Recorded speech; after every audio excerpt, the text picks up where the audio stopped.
اب ہر چیز کو جب اس کے لیول سے اوپر لے جائیں گے تو وہ ہمارا الہ بن جائے گا، ہماری کمزوری بن جائے گا۔ شہرت کی خاطر جب تم ایسے کرو گے کہ تمہیں اور ویوز مل جائیں، تمہیں اور ایسی حرکتیں تم کرو گے، تم گانے لگا لو گے، تم اپنی ایکٹنگ ایسی کر لو گے، تم یہ ساری چیزیں کر کے مور ویوز لے لو گے، لا الہ الا اللہ پڑھ کے اپنی پوری زندگی اللہ سبحانہ تعالیٰ کے سامنے سرنڈر کرنی پڑتی ہے۔ ہمارے گناہ پتھروں کی طرح ہمارے راستے کے اندر آ جاتے ہیں، ان کو ہٹانے کے لیے ہمیں لا الہ الا اللہ کو سمجھنا ضروری ہے۔ اللہ سبحانہ تعالیٰ نے جو محبتیں دی ہیں، جو نعمتیں عطا کی ہیں نا، وہ بھی اللہ کی ہی عطا ہے، لیکن ان کو ان کی جگہ پہ رکھنا، ان کو ان کی جگہ پہ رکھنا۔ ہم کیا کرتے ہیں کہ اپنی اولاد کو خدا کی جگہ پہ رکھ دیتے ہیں۔ اب بچوں کو کچھ بھی ہو جائے، آپ ان کے لیے اللہ نہ کرے، ہر کوئی ایسا نہیں کرتا، میں صرف آپ کو سمجھانے کے لیے کہتی ہوں کہ اگر بچے غلط کام کر رہے ہیں، غلط ڈیمانڈ کر رہے ہیں، آپ ان کو اس لیے پورا کر دیں کہ ہائے میں کیا کروں، میرے بچے ہیں نا، مجھے ان سے محبت، اب محبت بھی ایسی ہو جاتی ہے، اندھی محبت جس کو کہتے ہیں، وہاں پہ الہ آ جاتا ہے۔ اگر آپ کو شوق یہ ہے کہ میرے پاس اتنا پیسہ ہونا چاہیے، اللہ نے کہا نا گن گن گن کے رکھتے ہو تو اس کا کیا قیامت کے دن آپ کو حساب دینا پڑے گا۔ تو جب اتنی محبت بڑھ جائے کہ بندے کو یہ بھی نہ احساس ہو کہ میں نے گھر میرے بچے بھی ہیں، میں نے ان کی ٹیک کیئر کرنی ہے، مجھے ان کو بھی ٹائم دینا ہے، مجھے اپنے فار ایگزامپل عورت ہے، لڑکی ہے، اس کو جاب کرتی ہے اور اس کو اتنا شوق ہو جائے کہ میں اور آواز کر لوں، زیادہ کما لوں، زیادہ یہ کر لوں، اچھا میں گھر بڑا لے لوں گی، میں یہ کر لوں گی، اور اس کو اپنے جو اللہ کے حقوق اللہ نے دیے ہوئے ہیں، جو اس کے بچوں کے ٹوورڈ ہیں، اس کی فیملی کے ٹوورڈ ہیں، جو اس کی اپنی ذات کے ٹوورڈ ہیں، وہ سارے چھوڑ دیتی تو وہ الہ بنا دیتے۔ اب ہر چیز کو جب اس کے لیول سے اوپر لے جائیں گے تو وہ ہمارا الہ بن جائے گا، ہماری کمزوری بن جائے گا۔ دنیا کو اللہ سبحانہ تعالیٰ نے اسی لیے بنایا ہے، دیکھیں امتحان ہے نا،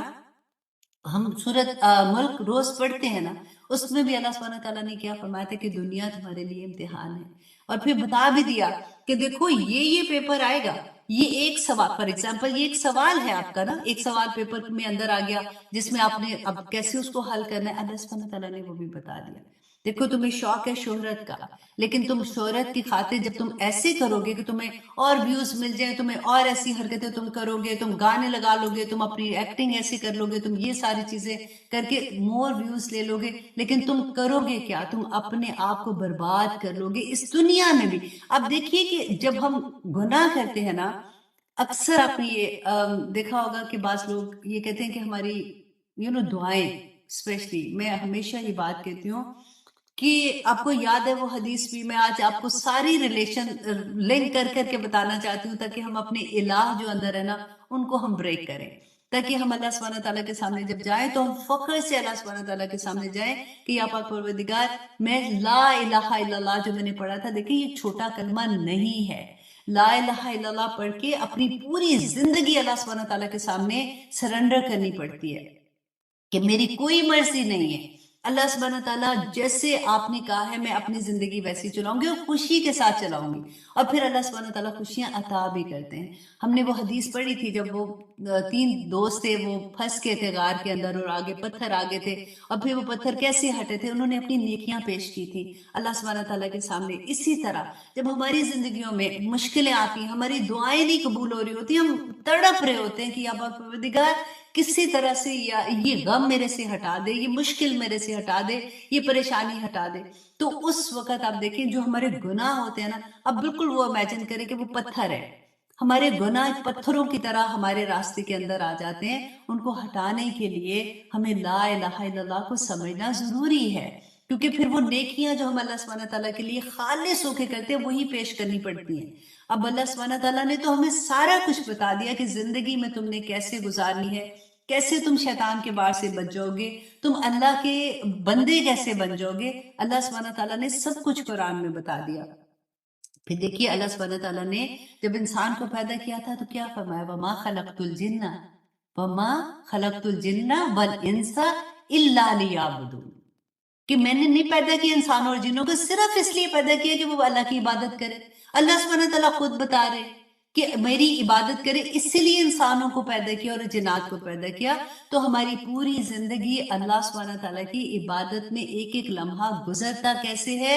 یہی بتایا رسول اللہ صلی اللہ علیہ وسلم نے. وہ چلتا پھرتا قرآن تھے. آپ گھر کی صفائی کریں، آپ کھانا پکائیں، آپ فرینڈس کے ساتھ جا رہی ہیں، آپ اپنی فیملی کے ساتھ ہیں، ہسبینڈس کے ساتھ ہیں، بچوں کے ساتھ ہیں، ایون آپ سوئی ہوئی ہیں، آپ اس وقت بھی عبادت میں ہوں گی. جب آپ سمینا و اطانا کرنے والی ہوں گی، جب آپ اللہ سبحانہ تعالیٰ کے احکامات کے مطابق اپنی زندگی بیچ دیں گی نا، تو پھر ایک ایک لمحہ آپ کی عبادت کا ہے جو کہ دنیا میں رہتے ہوئے آپ کر رہی ہوتی ہیں. اور پھر اللہ سبحانہ تعالیٰ نے دیکھیں یہی فرمایا تھا نا کہ سورہ کہف میں ہم پڑھتے ہیں آیہ نمبر 5 میں کہ وَمَا لَهُمْ بِهِ مِنْ عِلْمٍ وَلَا لِآبَائِهِمْ، کہ نہیں ہے انہیں کوئی علم اور نہ ہی ان کے آباء و اجداد کا تھا. کیونکہ مشرکین مکہ جو تھے وہ، اگین میں وہی بات آپ کو کہتی ہوں کیونکہ ہم اپنے آپ کو دیکھ رہے ہیں نا ابھی، کہ وہ بھی تو یہی کرتے تھے. آج ہم کیا کرتے ہیں کہ اگر کوئی یہ کہہ دے کہ دیکھیں جی آپ نے جو مانگنا ہے تو آپ نے صرف اللہ سے مانگنا ہے، آپ نے بیچ میں کسی کو نہیں رکھنا. مت جائیں قبروں پہ اور جا کے وہاں پہ منتیں مانگیں، مت کریں ایسی حرکتیں، اللہ سبحانہ تعالیٰ ناراض ہو جائیں گے. دین کو آپ اپنے خطرے میں ڈال دیتے ہیں، کیونکہ اللہ نے خود قرآن پاک میں تو کہہ دیا نا کہ وَإِذَا سَأَلَكَ عِبَادِي عَنِّي فَإِنِّي قَرِيبٌ. تو اللہ نے تو کوئی بیچ میں وسیلہ نہیں رکھا، نتھنگ. رسول اللہ صلی اللہ علیہ وسلم سے فرما رہے ہیں اللہ سبحانہ تعالیٰ کہ کہہ دو میرے بندوں کو، میرے بندوں کو بتا دو. کہ اللہ نے وہاں کہہ سکتے تھے نا کہ ان کو بتا دو کہ پھر ایسے میرے تھرو آنا، پھر کوئی بزرگ ہوں گے یہ نیک لوگوں کے تھرو آ جانا. نہیں، اللہ سبحانہ تعالیٰ نے کہا وَإِذَا سَأَلَكَ عِبَادِي عَنِّي فَإِنِّي قَرِيبٌ، کہ جب بھی میرا بندہ مجھ سے دعا کرتا ہے، جب بھی میرا بندہ مجھے پکارتا ہے، میں اس کے قریب ہوں. اجیب دعوت داعی اذا دعان، تو جب بھی وہ مجھے پکارتا ہے، رائٹ، اللہ سبحانہ تعالیٰ سنتے ہیں. لیکن شرط ہے،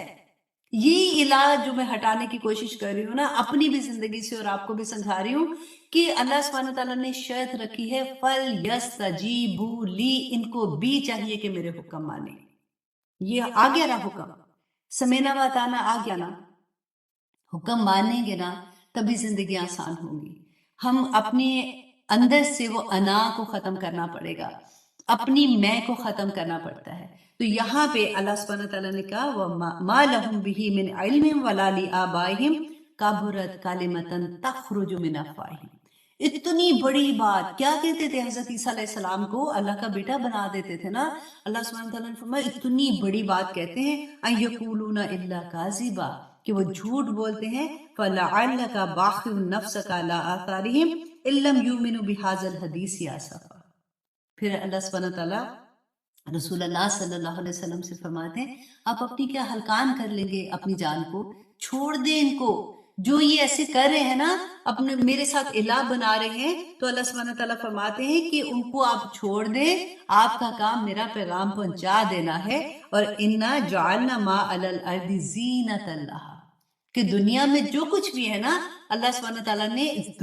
اس زمین کی زینت بنا کے رکھا ہے. کیوں؟ لِنَبْلُوَهُمْ أَيُّهُمْ أَحْسَنُ عَمَلًا، تاکہ اللہ سبحانہ تعالیٰ یہ آزمائے کہ ان میں سے احسن عمل، ان میں سے کون اچھا عمل کرتا ہے.